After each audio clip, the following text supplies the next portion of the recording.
बारिश के कारण चारों तरफ भयंकर तबाही हो रही है, हाहाकार मचा हुआ है।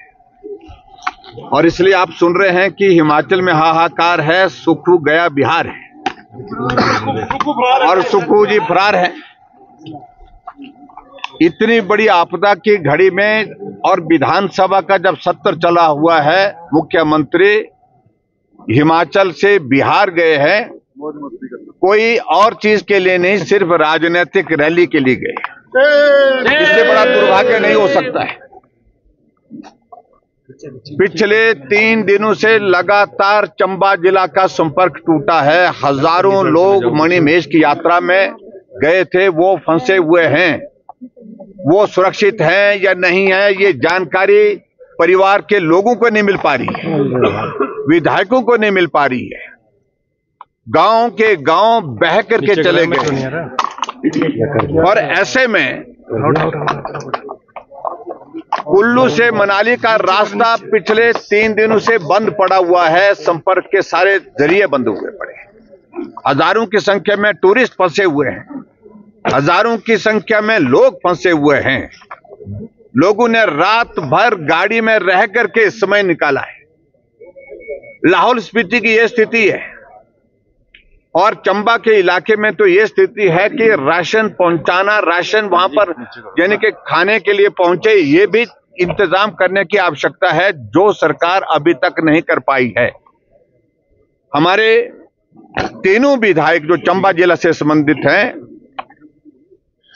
हंसराज जी है, जनक जी हैं, डीएस ठाकुर जी, उन्होंने विधानसभा के अंदर आज इस सारे विषय को लेकर के अपनी बात कहने का प्रयत्न किया कि सरकार उपलब्ध करे वहां पर हेलीकॉप्टर। अभी तक मैं आपको यह भी बता दूं कि स्टेट गवर्नमेंट ने रेस्क्यू ऑपरेशन के लिए हेलीकॉप्टर जो रिक्विजिट करने थे वो भी नहीं किए। और ऐसे में जब विधानसभा अध्यक्ष महोदय जी ने हमको भी बोलने की इजाजत दी, हमने भी चंबा के लोगों के साथ कुल्लू मनाली में और लाहौल स्पीति में जो संकट में लोग फंसे हैं, जिनकी जिंदगी संकट में है, परिवार के लोग चिंतित हैं, उनके प्रति अपनी भावना व्यक्त की। लेकिन जब डिप्टी चीफ मिनिस्टर विधानसभा के अंदर मुख्यमंत्री की गैर मौजूदगी में बोलने के लिए खड़े हुए, तो उन्होंने हट फिर करके ये नहीं कहा कि सरकार अभी तक वहां इंतजाम क्या कर रही है रेस्क्यू ऑपरेशन के लिए, राहत कार्य के लिए, लेकिन राजनीतिक बात शुरू कर दी। ऐसा बिल्कुल नहीं है, वहां सब कुछ ठीक है। ये डिप्टी चीफ मिनिस्टर हाउस में बोल रहे हैं, ये गलत तरीके से तथ्य पेश किए जा रहे हैं। सड़कें खोल दी गई है, चंबा तक सड़क खुलने का मतलब नहीं है कि आपके जो भरमौर में लोग फंसे हुए हैं, आपके तिस्सा में लोग में फंसे हैं, चुराव में फंसे हैं, सुलूनी में फंसे हुए हैं, वो आप उनको आप सुरक्षित बने। पांगी भरमौर में लोग फंसे हुए हैं, कुल्लू मनाली में लोग फंसे हुए हैं, लाहौल में लोग फंसे हुए हैं। तो इसलिए उनका भाषण जो विधानसभा के अंदर इस प्रकार से कि विपक्ष के नेता इसको राजनीतिक रूप देने का कोई अर्थ नहीं, कोई मतलब नहीं। और हमने बड़ा साफ कहा है कि विधानसभा के सत्र के दौरान इससे ज्यादा महत्वपूर्ण कोई विषय नहीं हो सकता। इसलिए प्रश्नकाल से पहले ही हमने इस मामले को उठाया और अध्यक्ष महोदय जी का धन्यवाद करते हैं, उन्होंने हमें समय दिया। लेकिन सरकार कितना गंभीर है इस बात को आप लोगों ने देखा होगा। मुख्यमंत्री शुरू में बोल रहे हैं कि हमने 12 दिन का सत्र बुलाया है।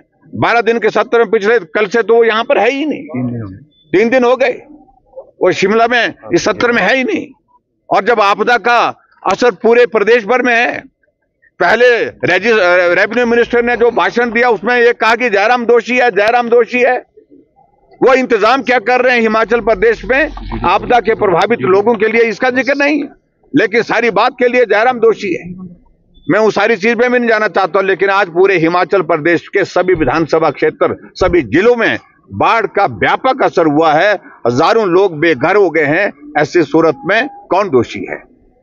मैं दोषी किसी को नहीं कह रहा हूं, मैं कह रहा हूं कि इस वक्त सबसे पहली प्राथमिकता होनी लोगों को राहत देना, लोगों के लिए रेस्क्यू ऑपरेशन करना और लोगों को मदद पहुंचाना। लेकिन इस बात को लेकर के जब विधानसभा के अंदर डिप्टी चीफ मिनिस्टर का गैर जिम्मेदाराना व्यवहार रहा, तो हम सदन से वॉकआउट करके बाहर आए।